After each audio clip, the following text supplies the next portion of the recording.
Happy birthday to me. আজ হলো আমার জন্মদিন, কিন্তু সত্যি কথা বলতে বাপের জন্য আমার এরকম জন্মদিনের কেকের অবস্থা হয়নি। কেকটা একটু দেখাও। আমার ছেলে যা কেক যা অবস্থা করেছে, জামা কাপড়ে যা অবস্থা করেছে, সত্যি এত সুন্দর জন্মদিন আমি জীবনও পালন করিনি। মানে অসাধারণ অসাধারণ। আমার জীবনে সারা জীবন মনে থাকার মতন, মনে রাখার মতন আমার জন্মদিন হয়েছে। ওরে বাবা রে বাবা, আমি রীতিমতন পাগল হয়ে যাচ্ছি। কোনো ছবি তুলতে পারিনি, তার জন্য ভালো লাস্ট চান্স একটা ছবি আমি দেখি। বাবা আমি খাবো খাবো, ঠিক আছে আমি খাবো, আমাকে দাও, খাইয়ে দাও, আমাকে একটু খাইয়ে দাও বাবা। এই দেখো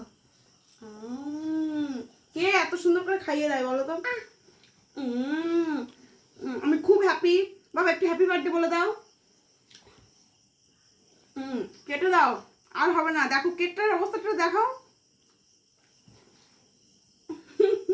কেকটা দেখাও, কেকটার অবস্থা দেখো। এই কেক, এই এঁঠো কেক আমি কাকে খেতে দেবো তোমরা একবার কমেন্ট করে বলো।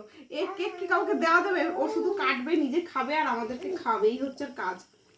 তোমার সোনা কাকাকে দিয়েছো একটু? কাকাকে দাও। কাকার হয়ে গেছে, কেকের প্রতি কাকার ভক্তি উঠে গেছে।